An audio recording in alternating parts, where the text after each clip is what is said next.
नमस्कार, मैं हूं मानवेंद्र रावत और स्वागत करता हूं आप सभी दर्शकों का हमारे लोकप्रिय यूट्यूब चैनल पर।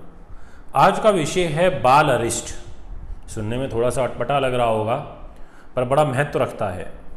इसका अर्थ है कि बच्चे की बचपन में मृत्यु हो जाना या बच्चे की अल्पायु हो जाना।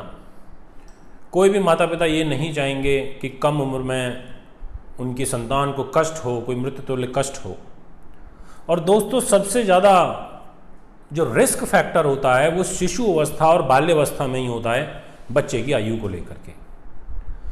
तो क्या वैसे योग होते हैं और आप अपनी कुंडली से कैसे पहचाने? कहीं आपकी कुंडली में तो ऐसा योग नहीं बन रहा कि आपके बच्चे को बाल अरिष्ट हो रहा हो या बच्चे को अल्पायु हो या बच्चा कोई ऐसे बहुत ज़्यादा कष्ट के अंदर आता हुआ नज़र आ रहा है। तो आप बिल्कुल देख सकते हैं, अपनी कुंडली खोल के बैठ जाइए और उस कुंडली में सबसे पहले देखना 5th हाउस।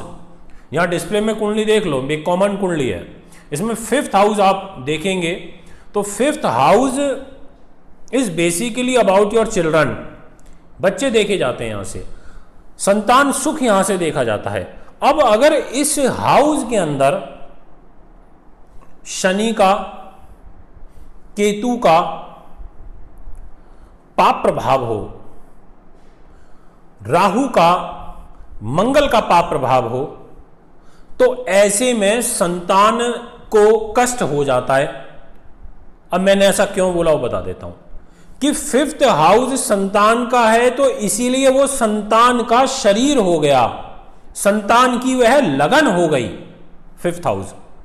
अब अगर शरीर के ऊपर, संतान के लगन के ऊपर शनि का, राहु का, मंगल और केतु मारक ग्रह हैं, शनि और राहु अलगाववादी ग्रह हैं।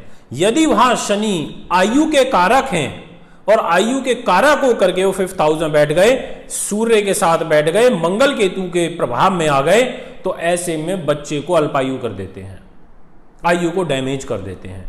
इसलिए 5th हाउस पर इस चीज का विशेष ध्यान रखना चाहिए। और साथ में आप ये भी देख लें कि कहीं चंद्रमा, क्योंकि वह शिशु अवस्था जो हमारी 8 साल तक की उम्र होती है उसका कारक होता है चंद्रमा, कहीं चंद्रमा पीड़ित तो नहीं है, चंद्रमा पे भी तो शनि राहु का प्रभाव तो नहीं आ रहा है। तो ऐसे में चंद्रमा कारक के रूप में पीड़ित हुआ, 5th हाउस और हाउस का स्वामी पीड़ित हुआ, तो वो अल्पायु कर देगा, बच्चे की दीर्घायु नहीं होने देगा। अब इसका उपाय क्या है? विषय ये है यहां पर महत्व रखने वाला कि आपको यदि ऐसा दिख रहा है या जर्नली आपको दिख रहा है कि कुंडली के अंदर गुरु पीड़ित है, चंद्रमा मून पीड़ित है, तो ऐसे में आप गुरु को मजबूत कर दीजिए। एक पुखराज रत्न धारण करा करके गले में एक छोटा सा बच्चे के लॉकेट धारण करा दीजिए।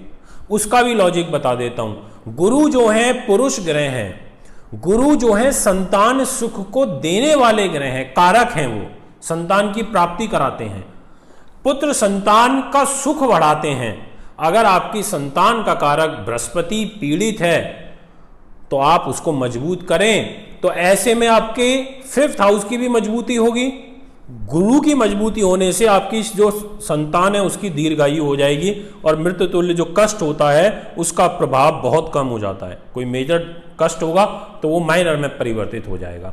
साथ में 8 साल 10 साल तक विशेष रूप से चंद्रमा को मजबूत करके रखें, नहीं तो ऐसे बच्चे को गले, छाती, कफ की शिकायत, प्रॉब्लम बनी रहती है और ऐसे में दिक्कत बढ़ जाती है। इसलिए दोस्तों, इस चीज़ का आपको यहाँ पर ध्यान रखना चाहिए। और साथ ही साथ महिलाओं को सोमवार के फास्ट रखने चाहिए। सोमवार के फास्ट करें, पार्वती जी की, शिव जी की पूजा करें। ऐसी पूजा करने से, फास्ट रखने से संतान सुख के अंदर वृद्धि होती है। इसलिए संकल्प लेकर के 16 सोमवार का आप यहाँ पे फास्ट ज़रूर करें। इसको करने से भी आपको काफ़ी लाभ मिलेगा। तो दोस्तों, ये है बाल अरिष्ट के कुछ योग। मैं कुछ ऐसी ही और रोचक वीडियो आपके सामने लेकर के आऊँगा।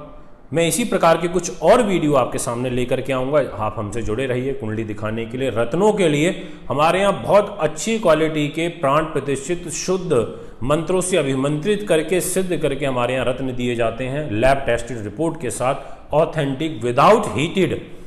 हीटेड विदाउट का मतलब है बिना ट्रीटेड, कि उनको कुछ लोग कुछ गड़बड़ी कर देते हैं रत्नों में। हमारे यहाँ जो रत्न मिलते हैं बिल्कुल नेचुरल मिलते हैं, इसलिए आप हमें कांटेक्ट कर सकते हैं। नमस्कार, धन्यवाद।